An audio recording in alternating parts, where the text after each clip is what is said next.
Hello good morning students. We are learn about alternative resources. आज हम alternative resources के बारे में पढ़ेंगे। अल्टरनेटिव का मतलब वैकल्पिक संसाधन कौन कौन से हैं। Most of the energy we use today to power our homes, schools and office come from fossil fuel. यानी ज़्यादातर हम एनर्जी जो यूज़ कर रहे हैं आजकल वो हमारे घरों में, स्कूल में और ऑफिस के अंदर वो क्या है, फॉसिल फ्यूल से मिलती है हमारे को।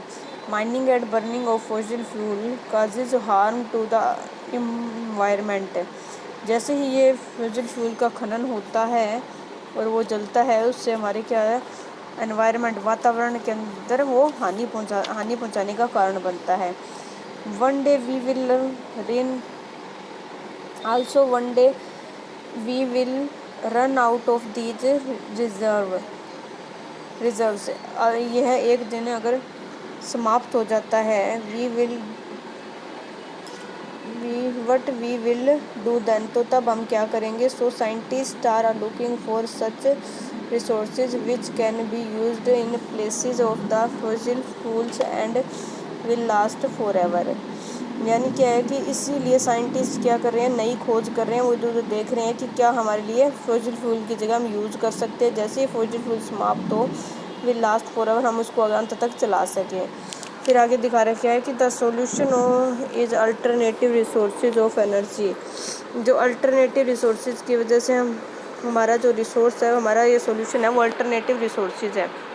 Alternative resources of energy rely on passes that occur in nature to generate energy. जिसकी वजह से क्या हो सकता है, मतलब हम सबसे ज़्यादा भरोसा अल्टरनेटिव रिसोर्स के ऊपर करेंगे, जिसके हमारे से हमारा प्रोसेस जो कंटिन्यूटी जनरेट होता रहेगा, हमारी एनर्जी हमें प्रकृति से मिलती रहेगी।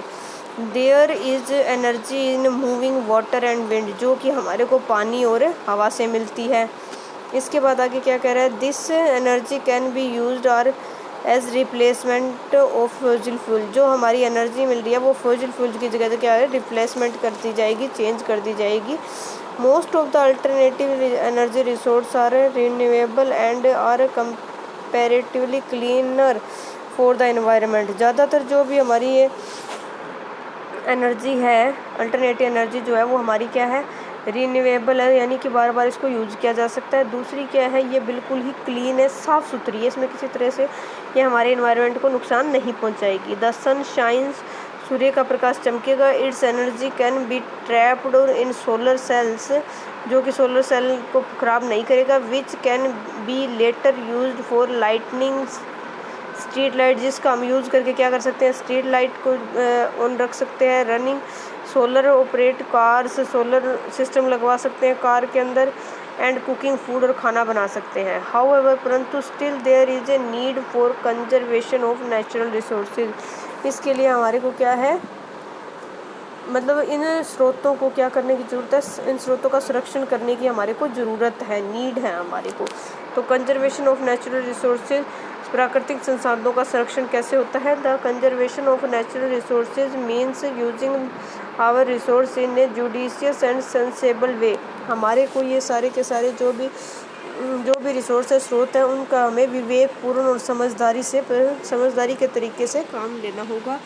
Our resources are getting diminished with each passing day. यानी जो ये इस तरीके के जो हमारे स्रोत हैं, इनको हमारे को क्या है, पूरे दिन के अंदर कम यूज़ करना होगा। और इसका this is due to the ever increasing population and fast growing technology development है। क्योंकि ये क्या है कि इतनी तेज़ी से बढ़ती हुई जनसंख्या और इतनी ज़्यादा जो टेक्नोलॉजी डेवलप हो रही है, उसके कारण इसकी कमी हो सकती है। If we do not use these resources, यदि हम इस तरह के रिसोर्सेज यूज़ नहीं करते, तो sensible now our future generation would suffer. अगर हम ऐसा नहीं करते हैं तो हमारी आने वाली जनरेशन जो है वो दुख भरी होएगी, उनको सफ़र करना हो सकता है, क्योंकि उनके टाइम तक ये सारा कुछ ख़त्म हो चुका होगा। To conserve our national resources, हमें हमारे जो नेशनल जो प्राकृतिक जो नेचुरल रिसोर्सेज है, उनका संरक्षण करना चाहिए, उनका बचाव करना चाहिए। We must adopt the following measures. ये हमारे को कई तरीक़ों से किया जा सकता है। Trees provide us with oxygen, food, paper and a lot of other things. हमारे को पौधों से क्या प्राप्त होती है? ऑक्सीजन, खाना, कागज़, a lot of other things, और बहुत बड़ी मात्रा में और चीज़ें भी मिलती है। They also prevent soil erosion and check floods.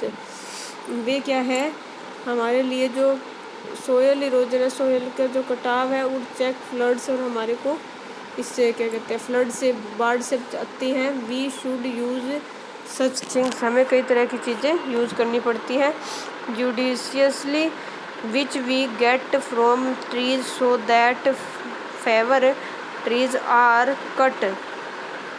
जिसकी वजह से जो अगर हम समझदार तरीके से इनका यूज़ करते रहे तो हमें पेड़ों से बहुत सारी चीज़ें जो हैं मिलती रहेगी हमेशा, अगर हम उनको नहीं काटेंगे तो। विद एवरी ट्री कट, अगर हम प्रत्येक पेड़ काट देंगे तो we must plant a new tree, तो हमारे को क्या है, नया प्लांट मिल जाता है। To minimize the use of fossil fuel we should use public transport और कारपूल्स।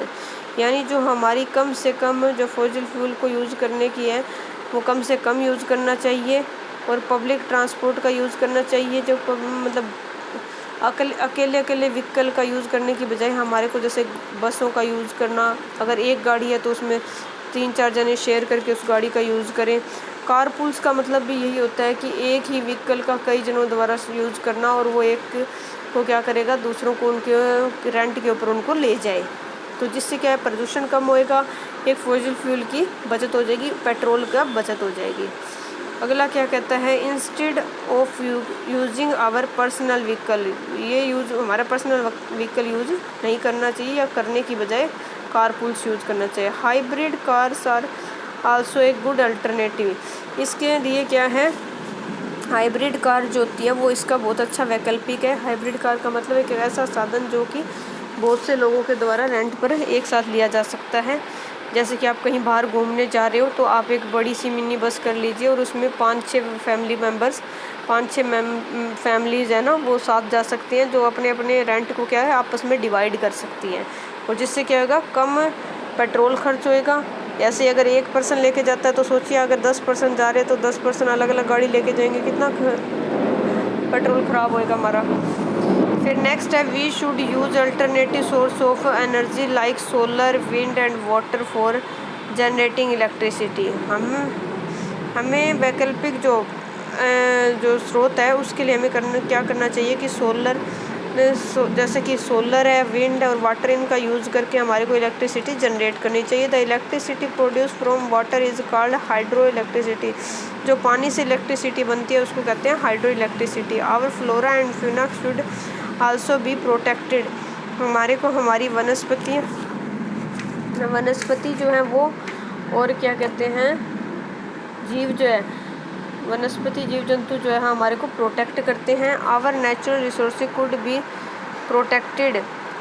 हमारे जितने भी जो प्राकृतिक जो स्रोत हैं वो हमें प्रोटेक्ट करते हैं यदि we follow the measures give above and spread awareness. यदि हम उनको अच्छे से अवेयर करके रखें और उनकी देखभाल करें about the importance of natural resources and the alarming need to protect them, जिसको लेकर हमें अवेयर होना चाहिए, और इसके बारे में हमारी ज़्यादा से ज़्यादा ज़रूरतों को ध्यान में रखते हुए हमारे को क्या करना चाहिए, इसको प्रोटेक्ट करके रखना चाहिए, और इसको अच्छे से यूज़ करना चाहिए। आलतू फालतू में मतलब ख़राब नहीं करना चाहिए, वेस्टेज नहीं करनी चाहिए किसी भी चीज़ की। ये था बेटा आपका लेसन नंबर 10 जो कंप्लीट हो चुका है। अब आगे हम इसका बुक वर्क करेंगे। नेक्स्ट इसके मैं PDF सेंड करूँगी, साथ साथ वर्क करते रहना है। Thank you and have a nice day.